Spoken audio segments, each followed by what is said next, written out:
Hello and welcome to another edition of the Steelers Depot live stream. I am Alex Kozora. Joining me as always is Bryan from SteelersDepot.com. The Pittsburgh Steelers getting a big AFC North victory on Sunday, defeating the Cincinnati Bengals 34-12. Pittsburgh 6-4 on the season and retains clear control over the AFC North. So good to be back with you guys, Dave. You as well, talking on the podcast today. Got some finality on the Ja'Marr Chase situation and having an eye towards the Bears in Week 12. Dave, how you doing? All right, I'm doing fine. Happy Monday. Have you been going around your house doing the gritty all day? I will leave it to Keanu Benton to do that, but this defense was feeling it. He was celebrating hard after the Pierre touchdown. This defense really got after it on Sunday, Dave. They sure did. That was good to see. 2 defensive touchdowns in this game. Look, you can the takeaways from this game should be 2 things overall: yards after the catch, and 2 takeaways for 2 defensive touchdowns, and obviously converting third downs in the second half there as well. And I thought the Steelers defense as a whole, especially in the passing game, did a very good job, and that was well needed. This game against the Bengals was, we talked about, not a must win, but probably one you must win in so many words there, because you hate to already have another loss in two losses within division with 3 games within the division to go. Obviously the Ravens have been playing good ball lately, although they did escape with a win against Cleveland on Sunday there. But with them breathing down the neck, and they really needed that win, and they got it. If you guys could like this video, subscribe to the channel, and check out the site, SteelersDepot.com, would really appreciate that. You can send your questions in. Dave and I here until 8 p.m. thereabouts Eastern time, answering as many as we can. If you want a guarantee of your question being asked and answered by Dave and myself, you can send us a super chat. No obligation to do so. We appreciate them, and you'll move to the front of the line. All right, Dave, let's get into it. And for those unaware, though I imagine most people are at this point, Ja'Marr Chase officially suspended 1 game by the NFL for spitting in Jalen Ramsey's direction and on his jersey yesterday. Was not flagged, was not ejected. Ramsey, of course, was ejected. It's not appear Ramsey is facing suspension or will be suspended by the NFL. Chase appealing the ruling, but very much doubt he's going to overturn that punishment. Yeah, he better hope he doesn't get Ramon Foster. That would be pretty funny. Is there any kind of, do you feel like there's any kind of conflict of past interest there? I could certainly see at least the optics not looking great, but Jordy Nelson ruled and upheld the suspension on Brian Branch earlier this year. The whole Packers-Lions thing seems a little funky, so the NFL seems to not pay too much mind to those types of things. Right.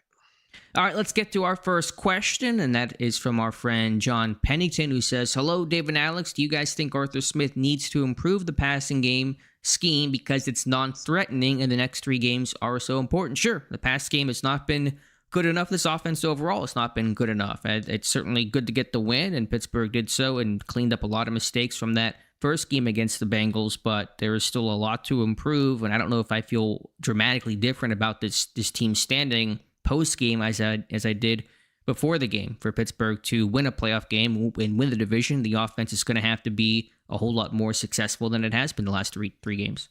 Yeah, and using the Bengals as a barometer, and that defense is not great, right? And they struggled against a terrible defense.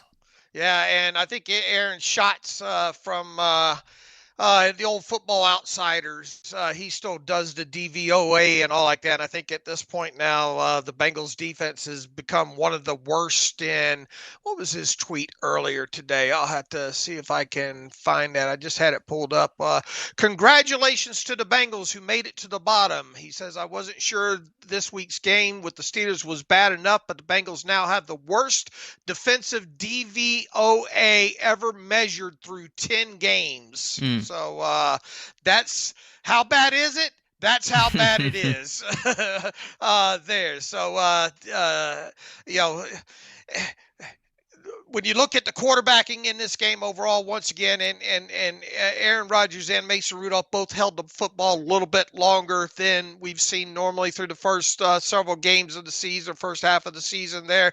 But even so, you had, as I rattled off the numbers this morning, you had a intended air yard distance for Mason Rudolph of like I forget what it was, 3.3 or something like that yards past the line of scrimmage. He had a completed air yard distance of .333 past the line of scrimmage. Now, you obviously, some of those plays were, completed balls like to the running back by like 8 yards behind the line of scrimmage, and that obviously plays into that number as well. But the fact of the matter is, this team, the passing offense hasn't all season been one that pushes the football down with regularity. And when in the instances that they do push the football down the field more than 12 to 15 yards down, past the line of scrimmage, they're not completing a lot of balls. Now, they've had the opportunities to complete some of those, and one reason or the other, not being on the same page, or inaccurate throws, or what have you, penalties on the offense or whatever.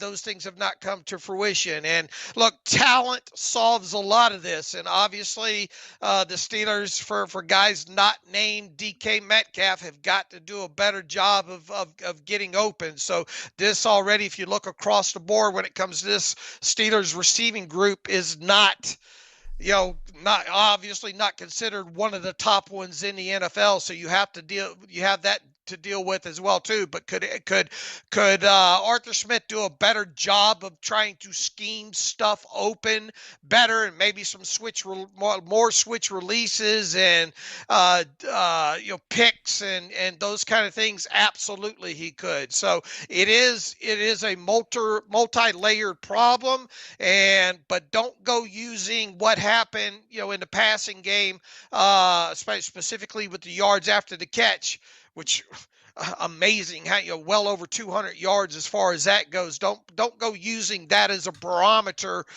for what might come here, because they're going to obviously face a lot tougher defenses down the line here, and they've got to come up with some way to at least be able to push the football down the field with a little bit more regularity. Because they have been getting yacked throughout the entire season, not always 200 plus yards like yesterday, but it has been how this passing game has primarily moved the football, and the vertical plays and the air yards have not been there. And to really take that next step, we're going to need to see it. Now, John also asks, should Pittsburgh move on from Arthur Smith and find an OC to put this team in the 21st century? I am not at a point, or even really close to it, where I want to fire Arthur Smith. So we'll see how the season ends up, but I'm not there.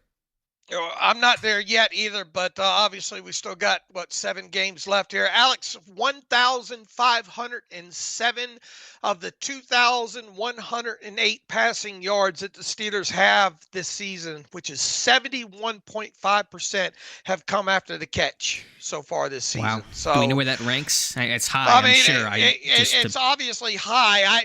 And once again, who was it? Matthew did the post a couple of weeks ago, about 3 or 4 weeks ago, I think, as it relates to previous seasons and on. I think the Chiefs, was it the Chiefs that have the kind of over the last 5 years? I forget what exactly the data set was there, but and at that time, even back then, we were talking, is it sustainable? Well, it seems like it's sustainable when it comes to wins for the Steelers. But is it sustainable game in and game out to expect that, let's even lower it a little bit to 70%? Is it sustainable that this offense can continue to have 70% of their passing yards come after the catch? And even if doing so, if you only let's say you only pass for 150 yards, 70% of that's not a lot of yards there. So, everything's obviously relative to the main number there, but look, over the years, we've had conversations, man, the Steelers have got to get better yards after the catch. And now here we are on the other side, essentially bitching about yards after catch. We're not complaining about them their ability to get yards after the catch. It's just the fact that that can't be where the primary, the bulk of your yards come from. It doesn't feel like for it to remain sustainable to keep winning games. Yeah, they got to make this passing game whole, and it's half there with the short game, the quick game, RPO game, a little bit of the screen game, yards after the catch, but the middle of the field vertical game is still leaving more to be desired. Got a generous $10 super chat from Bear Pod who says, "Hi, Alex and Dave. I always tell my wife, you guys prove that not all heroes wear capes. Thanks for all you do for Steeler Nation." Thank you so much, Bear Pod. We appreciate that. Do not ask me to save the city. I cannot do that. I can tell you some nerdy stuff about the Steelers, though. Yeah, I'm going to go try to use that line of my wife downstairs, see how that works out for me. I'm not Clark Kent nor Superman, but I appreciate the sentiment and the super chat.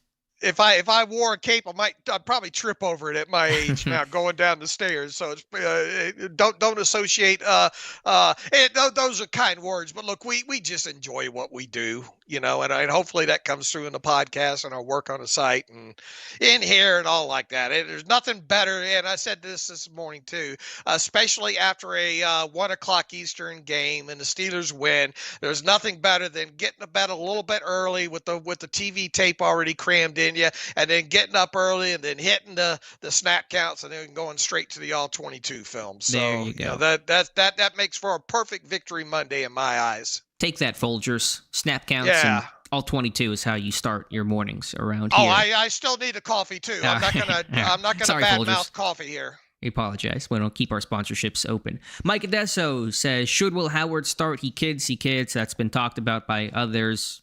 Howard's not going to start, obviously. I know Mike knows that.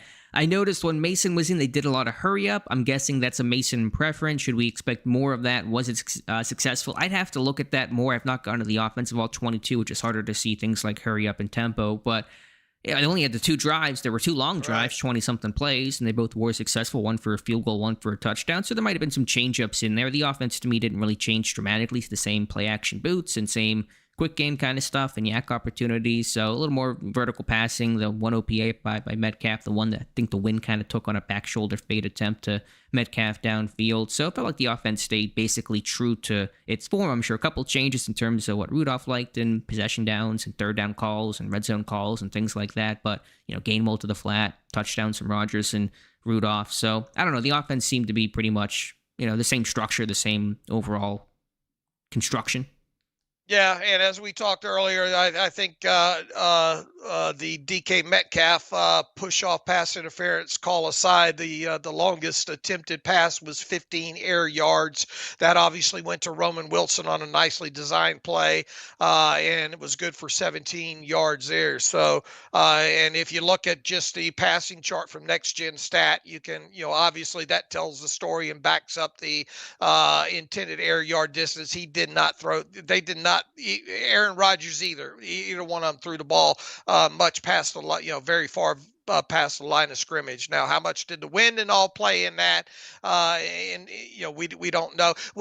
How many times over the last couple of weeks have you seen someone hit going vertically, and not just a slant either, just either vertically down the middle of the field, down the sideline. Those are the things that, other than the DK Metcalf OPI, I guess, we're not seeing them go vertical.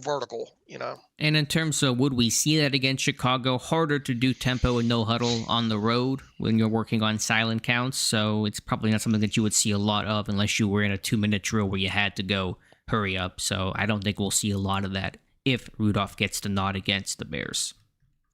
Maybe if Valdez Scantling winds up getting some snaps, getting elevated or signed to the 53, maybe you can mix in a couple of deeper shots to him.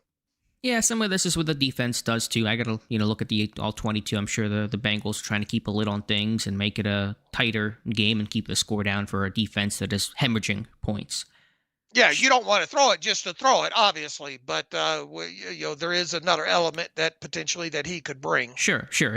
Rudolph throws a pretty deep ball. The arm strength is good, not amazing, but it's accurate. He throws a great back shoulder fade. Him and Pickens hooked up a lot during their time together, so Rudolph can certainly do it.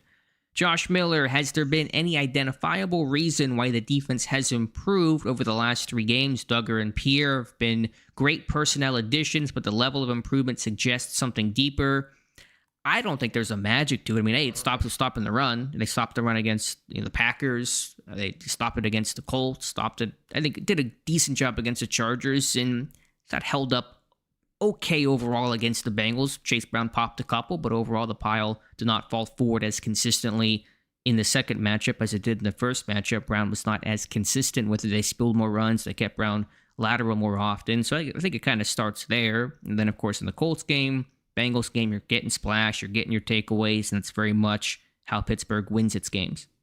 Yeah, and I think you pointed this out an hour ago or so on Twitter too. We saw a lot of inverted cover 2, where they're given kind of these cover 3 looks, and they're rotating that safety on down, and part of that, I think played a little bit into the confusion of what the Bengals saw, the picture that Joe Flacco saw. And look, you got 2 different safeties back there as well too, and every game that those 2 play together, seems to be getting better overall there. But Keno Benton, I think, is playing better up front overall these last several games. Harmon obviously is getting more, developing more and learning more by the game. Cameron Hayward's put together some nice games up front. They did a lot of stunning in this game yesterday. I mean, not that they don't do a lot of stunning anyway, but it felt like maybe a tick more than that. And they obviously barely blitzed Joe Flacco in this game. And the corners did a great job, man. I cannot talk enough about the job that Porter and Pierre and Eccles did. And Pierre gets a lot of love, as he showed the touchdown, the big plays that he's made. Eccles is really versatile, had a great bounce back performance. I think Porter does not get talked about enough. Porter was really excellent on Chase in this one, in man coverage on those in-breaking routes, the one vertical ball. I think Porter's really playing some of his best football this season.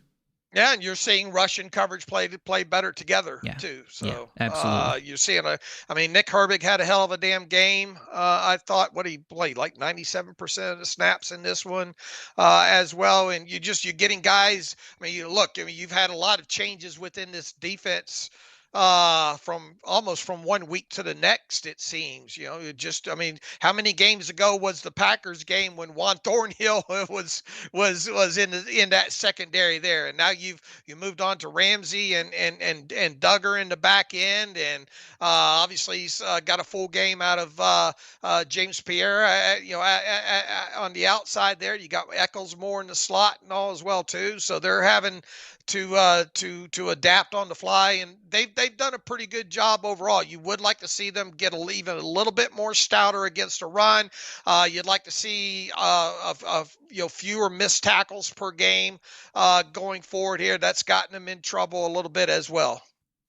Got a $5 super chat from Jacob B, who says, really appreciate all you guys do with the podcast and the site. Have been listening for years. Always look forward to your thoughts. Much love, guys. Thank you, Jacob. Appreciate those thoughts. Appreciate that, Jacob B. You reading the site, the podcast, and joining us tonight, so really appreciate that. Got some comments from a bunch of people talking about James Pierre and what's his role going to be forward, with Asante Samuel signed to the practice squad last week. Darius Slay coming off concussion, maybe available for Sunday's game. We'll see. Really want to hear that from Mike Tomlin tomorrow. But man, David, it's hard to take Pierre out of the lineup with how well he's playing. Man, this last week leading up to the game, it was the James Pierre Flowers week, right? You had Mike Tomlin, a lot of good things to say. You had Terrell Austin, a lot of good things to say, and then go out and play the way that he did on Sunday there.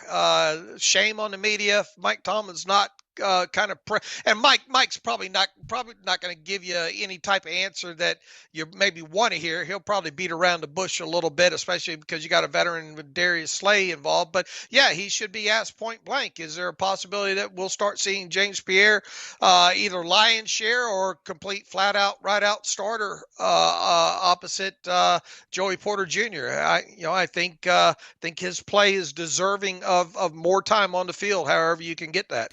And I know T-Bun says Steeler fans have PTSD. We've seen him play lockdown. We've seen him get absolutely cooked. He has. He's been a very inconsistent player in his career, but some guys take longer to come into their own. The physical tools have always been there. It was kind of the above the neck stuff and being consistent and assignment sound and good with your eyes and that kind of stuff. And he has been. So Pittsburgh has been a team that wants to play man coverage. Pierre can offer that. And Slay has obviously struggled this season. He can't run. He can't cover in man the way that Pierre can. So I get Pierre may have worse days ahead and all cornerbacks take their lumps. It's the NFL, but just on the principle of it, Pierre has been the better corner. Now, will Tomlin adhere to you can't lose your job with injury and Slay being the veteran and the money they paid him? We'll see, but it'll be hard to justify that decision if Pierre goes back to the bench and Slay's the guy again. Yeah, and look, we made sure to hit on this I think this past week as well too, that you go back to the days when Keith Butler was in this defense, and they tried to roll with Pierre for several games there, and his eyes would, for one reason or another, his eyes would get him into trouble, or he would guess and all like that. And it has gotten him in trouble in the past before, but he has been around this defense a long period of time now, and he's made enough mistakes where you'd hope he can learn from them, and that's why I was kind of hesitant when we were kind of asked this morning on the podcast of, what's his value and all. Right now, here's a big thing. He's definitely earned more than a minimum salary as we sit here today, moving forward into the offseason, but you do have 7 games left in this season, and the worst thing is to get way too far out ahead of this, and then 2 weeks from now, people being back in this chat saying, I can't believe how James Pierre was toasted and all like that. But the main takeaway here is the arrow has been pointing up with James Pierre for the last several weeks, and that's a good problem to have at this point of the season, especially as beat up and all the changes that the secondary has gone through. Absolutely, no question about it. Pierre's really come up clutch for a team that's needed some strong cornerback play. Matthew Forbes, $2 super chat, says, does Aaron Rodgers look like he's playing scared? It's a fair point. Before we get into that, if you guys could like the stream, again, subscribe to the channel, check out the site, would appreciate that. Yeah, Rodgers he's felt kind of frenetic in the pocket the entire season. Even whenever he was playing better ball at the start of the year, he kind of felt like he was still a little gun shy from the rush, and it's really been felt the last couple of weeks. So I don't know how much was open in this Bengals game. You might be able to speak to it better than I'm able to, Dave, going through the tape on that side of the football first. But yeah, it's felt skittish, certainly, from Aaron Rodgers. I think skittish is a good word for it. Now, once again, he did hold the football a little bit longer than he's normally done in these in previous games and all like that, and obviously took a few more tougher hits combined hits, especially late in that second half there, that ultimately kind of added up, and then he obviously left with that wrist injury there.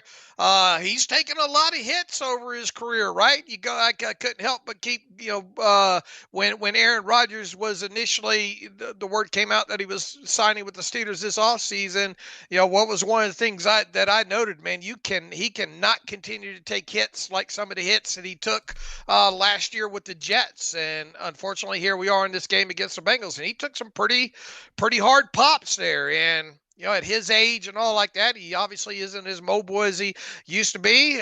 Maybe I think that's an element of it too. When you have those guys like Rodgers that could run around when they were in their 20s and early 30s, and it's still kind of ingrained in them. That happened with Russ last year. He always tried to bail on clean pockets. Happened with Ben a little bit. That's kind of instinctively what they have always known, and he just isn't as mobile anymore. Might be another element too, where he wants to escape and make the big play, but his legs just can't cash that check anymore. Right. He knows he can't. He knows that's an element of the game that maybe is in the back of his head, that he can't stand in there, or his mechanics haven't been great on even some of these throws that he's making. If I bet if you had a full blown quarterback coach, break down his tape, they say, you certainly wouldn't be teach tape, with some of this, but.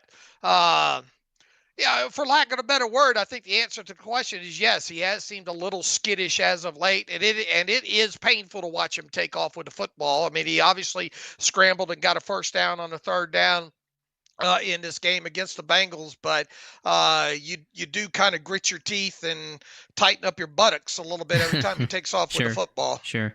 Raged EA2 says, what do you make of Roman Wilson outsnapping Calvin Austin in the third? Trend going forward or one-game test? Which would you prefer? Wilson outsnapping Austin, I think it was 37-19 in this game, even though Wilson just caught the one pass. It was a big one on third down. I think we'll see it again. I don't know where it's going to go by year's end, but I think we're going to give Wilson some runway here to have those snaps over Austin. He's been ascending. Austin had a bad game against the Chargers. Nothing really changed to switch that for the Bears contest, so we'll see. I think Wilson will continue to get the wide receiver 2 snaps, even though that means a little bit less in this offense than a lot of others. Who would I prefer? Whoever makes the plays. So let him out there, let Wilson get a chance, and give it a couple weeks and go from there. Yeah, and we had talked kind of coming out of these pressers last week that the writing was potentially on the wall, and that was one thing to be watching. We would be watching closely in this game against the Bengals, and I don't think it's just a one-off this game here. And look, if anything now too, maybe it'll allow Calvin Austin to kind of refocus a little bit. He's been obviously banged up here and there, and maybe you'll let him refocus a little bit on a smaller section of plays now. Yeah, we'll see. Maybe a good reset for him, but whoever makes the plays will get those chances. And right now, I think Wilson has earned and will get that opportunity. Got a question here from Mike Adesso. Says, Alex, I'm kind of surprised you haven't brought this up, but Deshaun Jameson returning kicks has to be the first time in a long time a D-man has done this, right? I can't think who last one would be. Rossum, Cam on punt returns. Had this in my stats of the weird, Mike. Last Steelers defensive player to return kicks not that long ago. Desmond King in 2023 in that short stint he had with Pittsburgh, returned 4 that season. Played 1 defensive snap, gave up a touchdown, and was promptly cut. So that was the Desmond King era. We were all excited about that signing initially and never panned out. But yes, historically, very rare for defenders to return kicks. Rossum in Tomlin's first year in 2007, Cam Sutton in emergency situations, but it is uncommon, and Jameson did it because Keyshawn Williams had that concussion on the opening kickoff. And because also they're still not ready to put Caleb Johnson back there. Yeah, I thought maybe you could get Caleb Johnson the chance, but obviously those scars still very much felt from that Seattle gaffe. Let's see. Mr. Tummy says, hello, gents. Knowing the Bengals defense is not the best, which upcoming opponent provides the best test for our offense? I mean, a lot of them do. The Ravens are healthy now. That's always going to be challenging. The Lions can be tough. The Browns are still a tough defense. Their offense is complete, dog water, but the defense is still a big-time challenge. So I don't know if there's one singular one, but those 2 games against the Ravens are circled for obvious reasons. Look, I've already done a little. I cheated and I've done a little bit of homework, a little bit on the Bears already. There, they are second in the NFL in third down percentages right now at 33.65% conversion rate against them. So there's a little something right there to look at here. And what are they on plays rushing? Rushing, they're not all that great against the run, and their pass defense isn't all that either. They're giving up 364.6 yards per game, 27th in the NFL against the pass, and they're giving up 6.21 yards per play, 30th in the NFL against or on total plays against the pass. They are 29th in the NFL. 29th in the NFL in passing yards per play at 7.49, and in passing yards per play, 231.3, which is 23rd. So if there's any one thing for this defense to, when looking at them, and something that up until this game against the Bengals obviously was a bugaboo for the Steelers, was third down. So that's something to look forward to when it comes to the Bears. And then obviously, the Ravens games are the Ravens games, and who else you got on there? What's Buffalo's defense been? I think, been pretty bad this year. Yeah. Yeah, their defense hasn't been what it's been of the past. So the real true all around test might be the next, the meeting against the Ravens in a couple more weeks from now. Sure. Got a very generous super chat from Tony Anderson, $50 super chat. He says, Tony, thank you. Says, love the podcast. You guys are the best in the business. So feeling the love back at you, Tony. Some W's in the chat for Tony. Really, really appreciate that. I know Tony's been around a couple live streams in the past and sent some super chats before. So really appreciate that, you guys. Hanging out with Dave and I. What is better than hanging out with Dave and I on a Monday night? Nothing better than that. Probably a few people in here might. These people, fortunately, have lives like we do. I think. Yeah, we appreciate. Which isn't necessarily a bad thing. We appreciate all the support and really thank you for that, Tony. Some more, I think, Pierre-related questions. One before that was from Chris Neal. Does Elliott have a possibility for potential designated to return status? Yes, I mean they have those windows open. I think they've used 3 of their 8 allotted windows, right, Dave? Harrison, Howard, and Trice. Am I missing anybody whose windows have been opened? Trice was the only one designated during cutdown date, and that window's going to close Wednesday, by the way. And the injury, he's not going to come back, I assume. Harrison and Howard are back on the 53. Nobody else has had their window open. Not Loudermilk, Kent, any but Skylar Thompson. None of those guys have had their windows open, so Pittsburgh should have those spots. Now, will Elliott be healthy enough to return? We just don't know. Maybe late in the season, maybe for a playoff push. Media reports seem pretty pessimistic about a potential return, but we'll just have to see maybe late in the year. Let's say, who did we say is already used up? Will Howard was one of them. Who else? Malik Harrison and Corey Trice. Right. Those have been the 3, right? What about the were those, how many of those were Howard was preseason, right? And not sure what you're asking. You're asking when the injury occurred? Yeah, who else went on IR as part of the initial moves as designated to return? Only Trice on initial cutdown date. Then the next day, Howard and Kent went to IR. And Kent has not had his window open, and Howard, of course, has come back. So 5 spots. Might have said 4. My math might have been terrible earlier. So 5 spots to return available for Pittsburgh still. All right, I guess it'll be interesting to see the byproduct of this Aaron Rodgers and the length of this injury and all like that.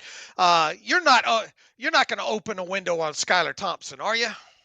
Well, it's interesting because you need a third quarterback to practice. At least Pittsburgh typically has one. You could do it with Thompson. You could also, of course, bring back Logan Woodside on the practice squad, which may be a more logical way to go about it. But yeah, I mean, it's not the craziest idea. You have these spots that are open. You only have a couple weeks left until your windows are basically used up in the sense of any new IR players will not be able to come back until the playoffs. So I don't know. We'll see. It could be. I would think that would you really want to burn one on Skylar just to get him back? Sure. I think you'd rather go sign a Woodside to the practice squad and do it that way instead of opening up Thompson's window. But it's an option. Right. Let's see who's on IR right now. Aquali's on IR. He's not coming back. Dean Lowry's not coming back. Max Sharping's not coming back. Donald Parham Jr.'s not coming back. Loudermilk might be one of those, barring any more injuries that you end up opening up like the second to the last game of the season or something like that. Yeah. Kent, that might be another one that you just wait on, and if you have some extra ones to burn at the end of the year, that you just open up the window. And then obviously the big name to watch, assuming he's healthy to have it open, is Deshaun Elliott, because Miles Killebrew's not coming back either. Sure. So Kent and Loudermilk could be like Logan Lee and Roman Wilson last year. Kent especially to get some reps in to try to do something for a rookie year was basically lost 2 weeks in the training camp. When did that happen? Late last season? Was that week 16, 17, 15? Do you remember when those late ones were with Holcomb? Yeah, mid-December. I want to say like December 14th is a date rattling in my head. So around that week 15, 16 or so. They never had to actually officially declare, I think, the windows on those guys. The days never expired. So it might have been week 16 or so.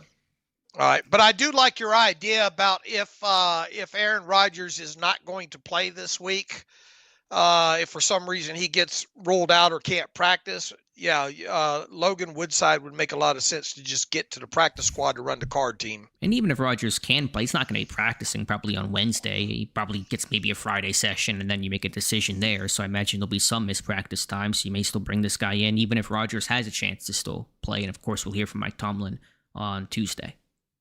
Mm-hmm. All right, let's go back here. Any other super chats? I think we are good there. Let me scroll back up to the other questions.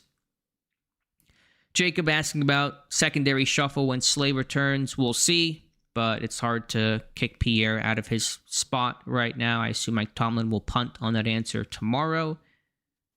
Anything? Let's see what else we have here. Yeah, Skoranek was the personal protector. Yeah, did somebody ask who the PP was? Yeah. Yeah, Skoranek stayed in that position. Peppers was healthy and had that role before he had the quad injury, but Skoranek stayed, and at least to start the game, it was Scotty Miller and Roman Wilson, your starting gunners. So your starting receiver, also your starting gunner, which is the most Arthur Smith thing I've ever heard in my entire life. I suppose they might not just trust Castro yet with him just coming back. That might potentially be an option, but I don't know if Danny Smith's going to trust him back there just yet. They want to go on a fourth personal protector this year. They've had three different guys do it in Killebrew and Peppers and Skoranek. You want to put a fourth guy, a rookie. I like Castro a lot. I think he could do it next year, but let's stop changing this thing up, you know? Mm-hmm. Don't need a punt blocked or something like that. Johan Hernandez, does Asante Samuel have some previous experience at nickel? Very little. He's been an outside corner basically his entire career, so he's basically an outside guy, and Austin confirmed that last week. Mm-hmm. Frederick Miller says, what's up, fellas? Just showing some love on the stream. Also, Mason Rudolph is my number one slept-on player of all time. My guy since day one. It was heartening to hear a lot of cheers for Mason as he came out onto the field out of the second half yesterday. There's been certainly a lot of moments in time where he would have not received cheers for taking the field. And so he's kind of had a whole redemption arc in Pittsburgh, and good on him. Well, remember that downward spiral with him initially started against Cincinnati, did it not? Several years ago, back when Ben was hurt and Mason had a horrible first half, and oh yeah, they got pulled for Duck, and then Duck came in and threw the touchdown right away to James Washington. So it was almost like a full circle. Good point. Was that game in Pittsburgh, or that had to be? I feel like it was in Pittsburgh. Right? He was getting booed like that. Yeah, probably. Yeah.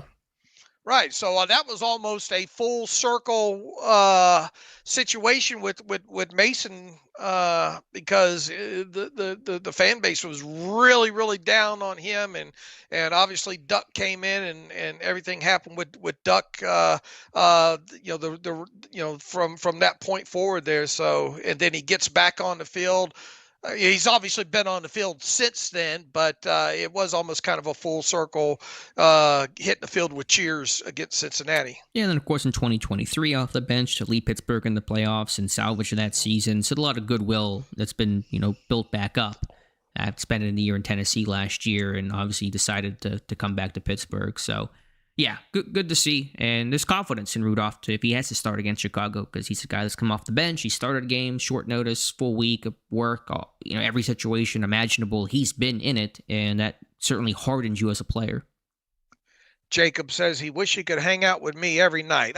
Jacob, I was more interesting in my past life than I am now. I think he likes the current, Dave. So get the guest room ready.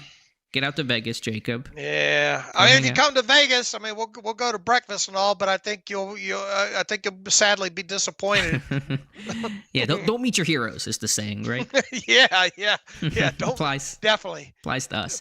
Applies to me. Jeremy Nelson, Herbig over Highsmith. Definitely like Herbig's motor more. They're both high effort guys. The better player. They have different strengths and weaknesses. I'm not somebody that sits there and says go trade Alex Highsmith. Herbig's the better player of the two if you have to pick one, but you don't got to pick. You can play all these guys, and that's good. Of course, Highsmith has the pec injury. We'll see what his status is. Mm-hmm. And obviously, whenever Highsmith has been available, he's been starting, and Herbig's snap counts have been muted, which is frustrating.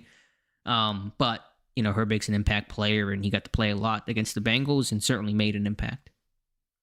Mm-hmm. All right, well, let me click off here. We got about 20 minutes left, so be sure to send in your questions and be sure to like the stream to bring in as many Steeler fans as possible. John Pennington says, how big a role will the missed tackles come into play these next 3 games? It's always important. You miss tackles as a defense. You allow yak. You allow conversions.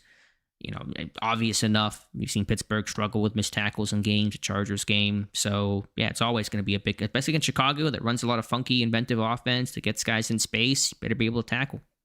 Yeah, what really chaps your what is like, and I think this happened maybe twice against the Bengals, maybe more, is when they catch the ball just short of the chains on 3rd downs, and then you miss a tackle and they end up getting a first down.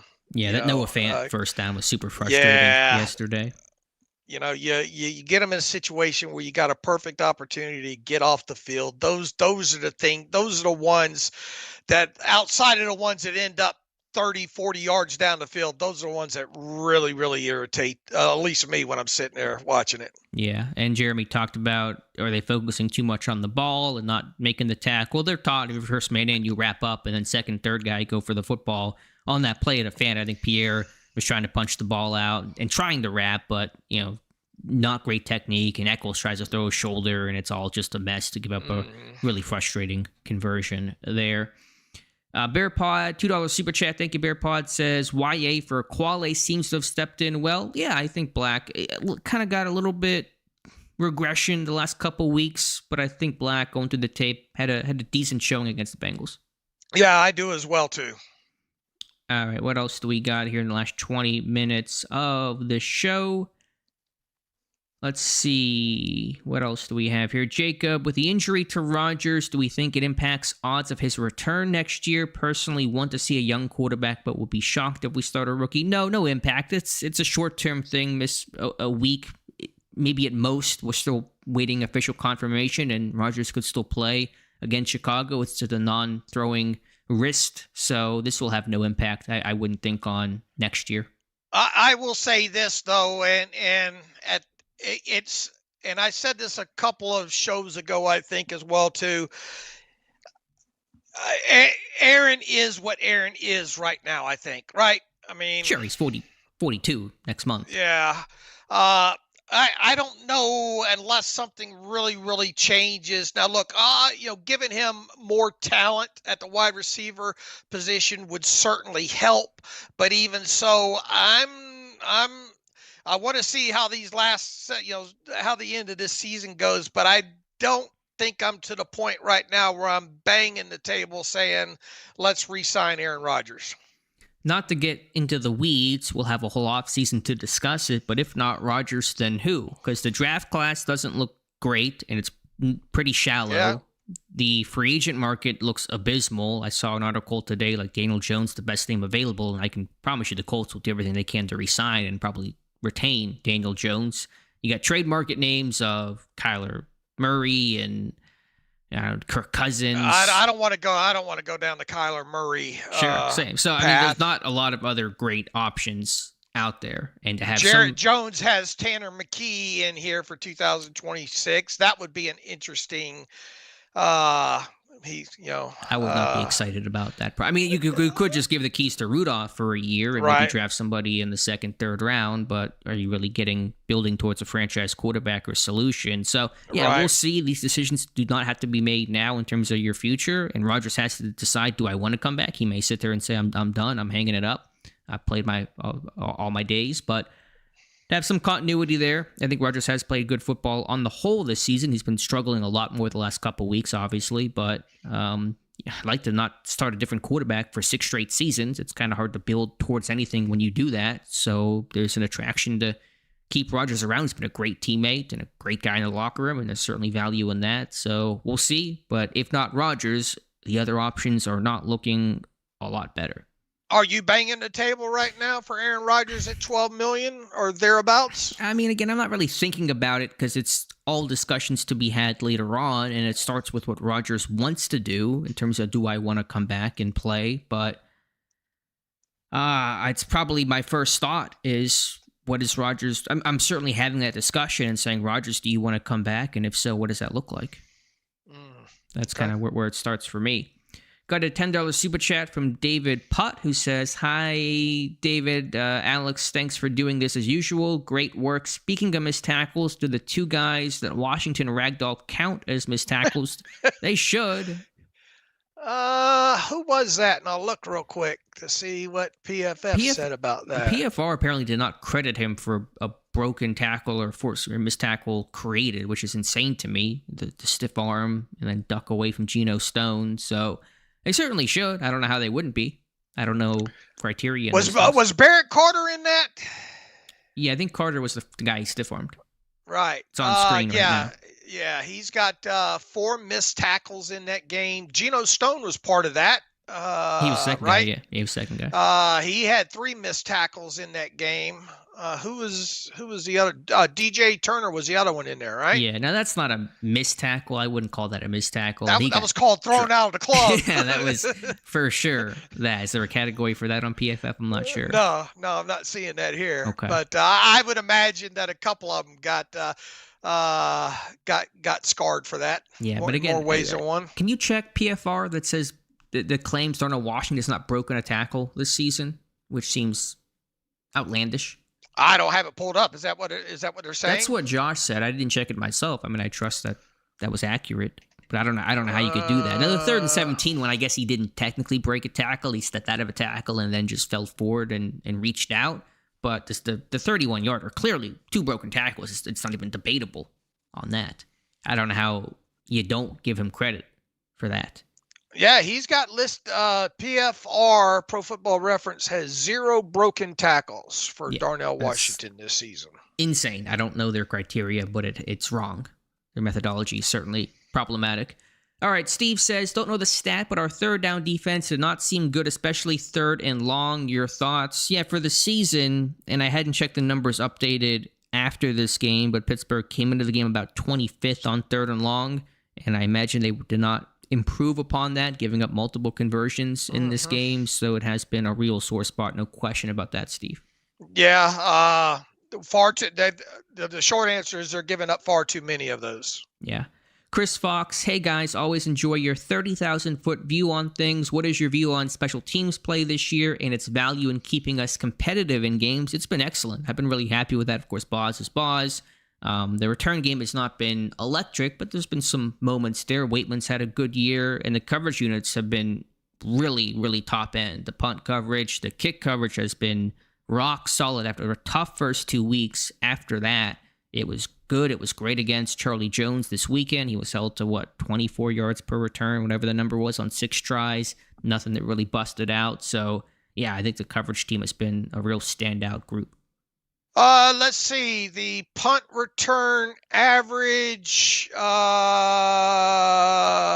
I supposed to look at the defense side or offense side here? You're looking for a coverage stat or for a return stat? I guess defensive side, because the main stat is the offensive return.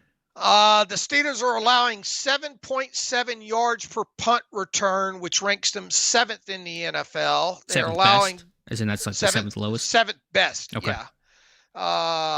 And kickoff return, they are 10th overall, 10th best or 10th lowest at 25.3 yards per return. So they're definitely holding their own when it comes to the return aspect of it. I did make the point this morning, and Alex did agree with me about that one punt that Calvin Austin fielded. Seemed like if he had to do it all over again, he would let that ball bounce and continue on into the end zone there. But really, that was my only real qualm that stuck out to me on the tape when it comes to special teams against the Bengals.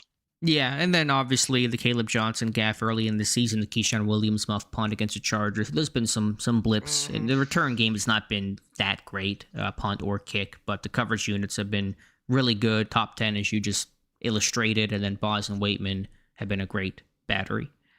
As far as, punt returns go, the Steelers are averaging 9.1 yards, 21st in the NFL, and 24.8 per kickoff return, 24th in the NFL. So you'd obviously like to see that improve to get in closer to the top 10 there. They were dead last in kick return average last year, so at least that's been progress, but a ways to go. Somebody mentioning, Mike Odessa, about Malik Willis as a potential 2026 quarterback option. Pittsburgh, of course, looked at him pretty good. We had a lot of discussions about Liberty football way back when in 22, Dave. So, I think he's kind of half joking, saying that in jest, but that will be a name. Justin Fields will probably be available in the offseason, Dave, if you want to go back to that. I don't think Fields is making it to set year 2 of that contract in New York. No. So, I'll tell you what, props to Matt LaFleur and company for unlocking the upside to Malik Willis. Yeah, some really good coaching there and leaned on him. Also, that's a guy that just needed time. He had to play his rookie year. That was never going to work. I don't care if that was even with LaFleur. As a rookie, Willis was not ready. And so for a guy to have a couple years in the NFL to then start playing better as a raw college prospect, really is not shocking. Right. And, in what little that I've seen him with the Packers, I think he's represented himself pretty well. Now, is that a system thing or what? But they definitely have gotten more of the good out of him. Would there be any discussion on Fields? Not to start. Just to hear me out. And not even saying to do it. I'm not saying that. But will there be a discussion if Rodgers is not back for whatever reason, retirement, goes somewhere else, whatever the case is? If Arthur Smith remains as the OC, and Arthur Smith is a big Justin Fields fan, will there be some thought of he's looked better in Pittsburgh than anywhere else?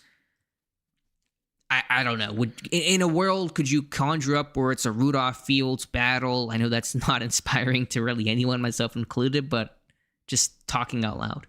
All right, if you're going to talk out loud about that, let's assume they do not draft a quarterback early, first round, second round, something like that. And if Aaron Rodgers does not come back, you obviously have Mason Rudolph under contract. You have Will Howard under contract. You're going to need a third quarterback within there.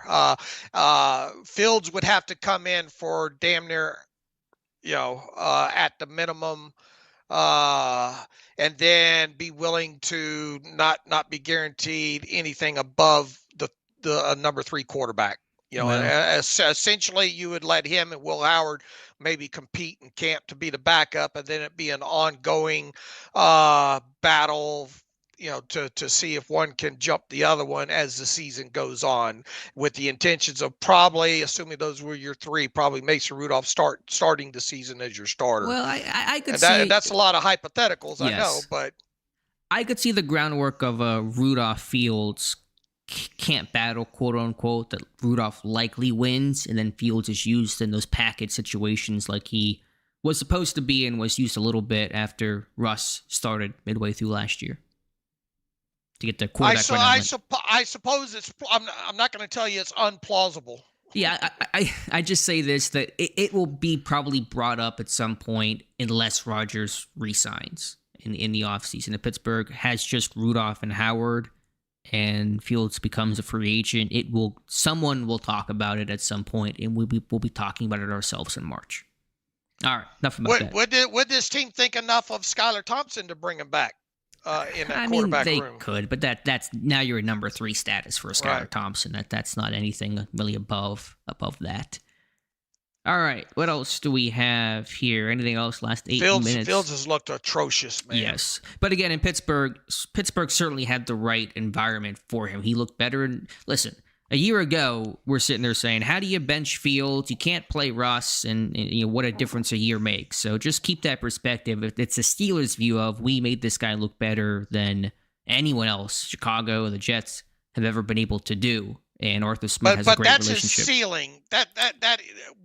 I think for his NFL career, we have seen Fields' ceiling, and it was in a 6-game stretch with the Steelers. Sure, yeah, it's probably, and even as good that as it had gets. some warts on it. Absolutely, yeah. Pittsburgh was very careful with him. The offense was running through everybody else. They were very much just don't screw it up and use your legs and just don't turn it over. That was kind of the mandate to Justin Fields, but I'm just saying, I think it'll get brought up at some point in March. Where it goes, who knows? We'll see.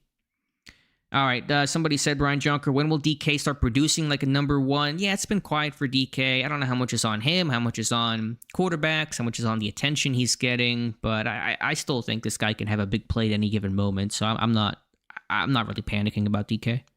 Are you starting to get nervous about my 900-yard prediction? I've been thinking about that. Okay, you were under 900 yards, right? I was just what did I say? Like 895 or something. 895 or 885 or something like that. I think he's on pace for 935 or so right now. So he's still over that. And if he just has that one big game, then everything increases. What does that big game look like for him? Is it how much of? I mean, it's down the field catches, right? Well, it could be take it short and run long. It's not going to be 75-yard catch and runs, right? He's done an 80-yarder this year. He could do it on any given play, so I don't know why he couldn't do it again. But it would be a 100-yard type performance. However he gets it is that kind of. He's certainly capable of that type of performance. I mean, if you don't get the OPI call, which I think technically was the right call, but certainly very ticky-tack to the letter. If that doesn't happen, he's got, 30 yards right there, and it's a great-looking day for DK Metcalf. Okay. But I've not forgotten about our predictions this year, and we'll see. We'll see. And you did not have a Mike Blowers moment, but your prediction for the defensive touchdown early fourth quarter, that was pretty good. I think the judges give you half credit for that. Yeah, I get some points on style, I think, there. Not accuracy, but I performed a routine, I think, okay. Yeah, so I was thinking about that too. I got two. I got one of each. I got because I think I initially said either a scoop and six or a pick six, right? And then you nailed me down to say one. So I ended up getting one of each there. It just wasn't a player that I thought it was going to be, or players. Yeah, but Herbeck had the pressure, at least partial pressure, that turned into Duggar pick six. So again, partial credit there. Do you see Will Howard being the future quarterback? I just want to see this guy in a game. Let's get to that point. I mean, I liked Will Howard. I was a big Will Howard fan at Ohio State. Thought he could be a day two type of pick. So I'm as high on Howard as anybody. But let's get this guy in a preseason game and kind of go from there. I was thinking the other night to myself, what if the Steelers don't make the playoffs or make the playoffs and get one and done or something like that? What will be some of the most disappointing outcomes of the 2025 season other than that, other than the big picture, obviously, kind of stuff. And I couldn't help but think not getting to see Will Howard any preseason or anything take any snaps, I think would have to be on that list.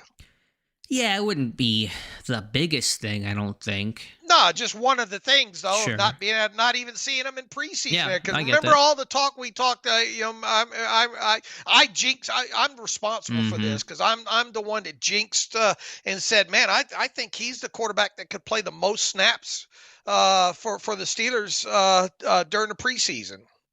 Yeah, no, listen, I was looking forward to it. We were going to talk about that 8 ways to Sunday if he ever got into a game and analyze it and break it down. Never came. So, yeah, it certainly sucks. But, I think there's still value in learning this rookie year and absorbing all that he can from Aaron Rodgers and Mason Rudolph. And this was always a redshirt type of year for him. So, wish he would have had those reps to have some sort of exposure to the game. But there's still a lot to learn and a lot of things he can do and has done to grow and get better and be ready for his first in-stadium action in 2026, assuming he does not play in 25, which if he's the backup on Sunday, then you're one snap away, and who knows what happens from there.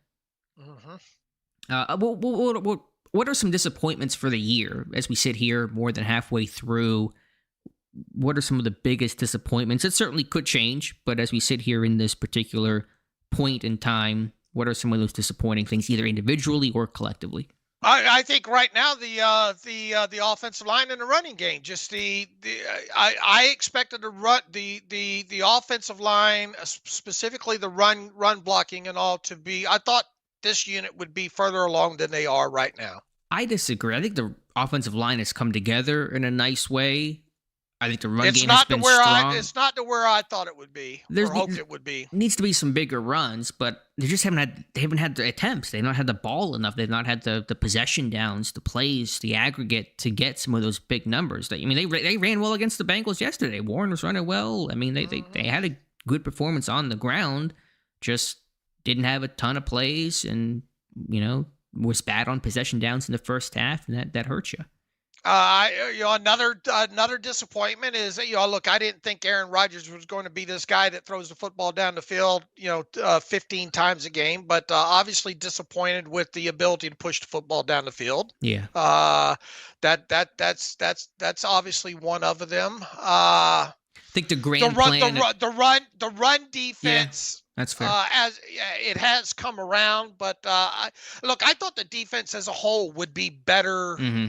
I thought at this time of the year we'd be looking at this unit having 5.5, 5.6 adjusted net yards per passing attempt number, somewhere around that number and all like that. So I think overall, and look, they've had attrition and all like that, but I think as a whole I'm a little bit disappointed of the defense. Yeah, it's not been that teased historic defense, not even top 5 like we thought it could or should be, what it looked like on paper. The grand plan, a corner of, you got your corners to play man coverage, and you got Ramsey and Porter and Slay, and this thing's locked down. Now, Ramsey's played really well at safety, and so you found kind of a second home for him, but Slay is disappointed, and you've had all those changes, and the corners are playing better, and it's other guys stepping in, and Pierre and Eccles, but that whole thought of that big 3 at corner has gone out the window. The run defense has not been consistent. This whole team has been inconsistent, which has been super frustrating. Never know what kind of team you're going to get on Sunday. Caleb Johnson, a disappointment. 3rd-round rookie running back. Hardly seen him this year. The big gaffe. Jonnu Smith is really kind of caught invisible in this offense. Mm-hmm. Those are some of the ones that come to mind for me. John Pennington was asking, on your disappointment for the run game, who do you put that on? The scheme? Is this an Arthur Smith thing, a Pat Meyer thing? Where does the blame go for that disappointment in the run game? Well, look, I mean, with the you supposedly got all this pedigree within there, mixed in with a guy like Isaac Seumalo, a grizzled veteran there. So I think a good chunk of that's got to go on the coaching staff for not having developed this. Either that or your draft evaluations were way off on these guys. Yeah, that's fair. I think Frazier's been fine, by the way. I think Fautano. Look, you're not talking about Fautano every week, right? So I mean, that's general. I think Fautano and Frazier it's the collective. It is the collective. One small piece of news to end things in on Jordy Nelson will hear the Jamar Chase appeal, so not Ramon Foster. Boo, disappointing about that. Can somebody check me on this? And Matt Boatwright is saying that Jamar Chase is appealing his suspension, claiming that if he had spit on Ramsey, he would have spit in his face instead of at the ground. Says per Ian Rappaport. I don't know if that's true or if this is a troll.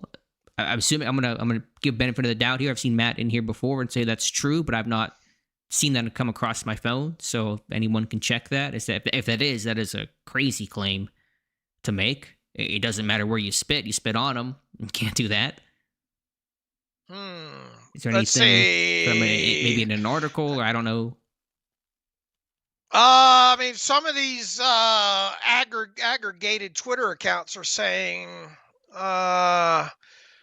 Jamar Chase is appealing the spit suspension, arguing that if he were going to spit on Jalen Ramsey, that he would have done it on his face, not his jersey or the ground. I assume this comes from 27 minutes ago from a video that's up from Ian Rappaport. I have not watched the video at all, so I assume that is where that is coming from here. What a crazy claim. Yeah, I spit on him, but I just didn't spit. I would have done it better.